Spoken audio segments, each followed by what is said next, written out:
कल काम करवाते हुए दोपहर हो गई। रुद्रपुर मुख्य बाजार में एक शोरूम में मुझे वॉलपेपर का काम मिला था। कड़क दोपहरी थी। भोजन का समय भी हो चला था। क्योंकि पूरे दिन का काम था, इसीलिए मुझे लगा कि कारीगर भाई को भी भोजन करा देना चाहिए। मेरी आदत है, मेरा जब भी कार्य होता है मैं सामने खड़े रहकर करवाता हूँ, ताकि कार्य में पूरी कुशलता आ सके, किसी प्रकार की लापरवाही ना हो।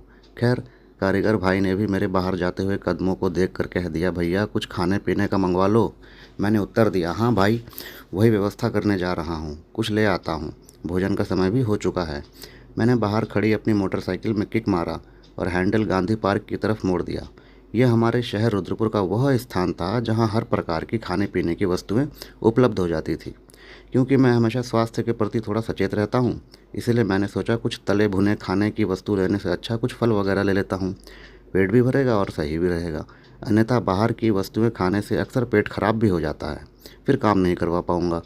यह सोचते हुए मैं अपनी मोटरसाइकिल एक केले की ठेली के आगे ले गया। केले वाले भाई साहब लगातार मग से पानी केले के ऊपर छिड़क रहे थे।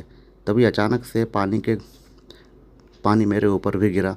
मैंने कहा, ज़रा आराम से पानी फेंको भाई साहब। तो केले वाले भाई साहब ने बड़ी सख्ती से उत्तर दिया, ठेले के सामने आओगे तो पानी के छींटे पड़ेंगे ही। मैंने मुस्कुराते हुए पूछा, अच्छा भाई साहब, केले क्या भाव दिए? 60 रुपये दर्जन, केले वाले भाई साहब ने रौबदार आवाज़ में कहा। वैसे तो यह केले ठीक ठाक ही दिख रहे थे। अमूमन यह मंडी में 40 से 50 रुपये दर्जन में मिल जाते हैं। मुझे लगा कुछ महंगे मिल रहे हैं, तो मैंने ठेली वाले भाई साहब से निवेदन किया, भाई साहब कुछ कम नहीं हो जाएंगे? तो सामने से उत्तर आया, कितने कम दोगे? मैंने कहा, भाई साहब 50 में हो जाएगा क्या? तो ठेली वाले भाई साहब ने बड़े सख्त स्वर में कहा, 1 रुपया भी कम नहीं होगा, लेना हो तो लो। मैं सोचने लगा, ये भाई साहब तो महंगा दे रहे हैं, क्यों ना मंडी से जाकर ले आऊं। मोटरसाइकिल से 1 मिनट भी नहीं लगेगा जाने में। तभी पीछे से एक स्कूटी आई, बिल्कुल नई जैसी लग रही थी। उस पर एक आंटी बैठी थी, जिनकी उम्र तकरीबन 55 से 60 वर्ष की रही होगी। वजन लगभग 80 या 90 किलो होगा। सुनहरे भूरे रंग के बाल थे, वो भी एकदम सीधे। ऐसा लग रहा था ब्यूटी पार्लर वालों ने अच्छा खासा बिल बनाया होगा आंटी जी का। और स्कूटी का नंबर के प्रारंभ के 3 अंक शून्य और आखिरी एक एकल संख्या थी। मतलब कि वीआईपी नंबर था। अर्थात जितने कीमत की स्कूटी उतने ही कीमत का वो नंबर रहा होगा। आंटी ने स्कूटी ठेली के आगे लगाई। उनके वस्त्रों पर भी पानी के कुछ छींटे पड़े। आंटी ने ठेली वाले भाई साहब की तरफ देखा और अपना धूप वाला काला चश्मा उतार कर घूरते हुए बड़े ही रौबदार आवाज़ में कहा, पानी देख कर डाल भाई, अगर मेरा सूट खराब हुआ ना तो इसी बाल्टी के पानी से तुझे नहला दूंगी।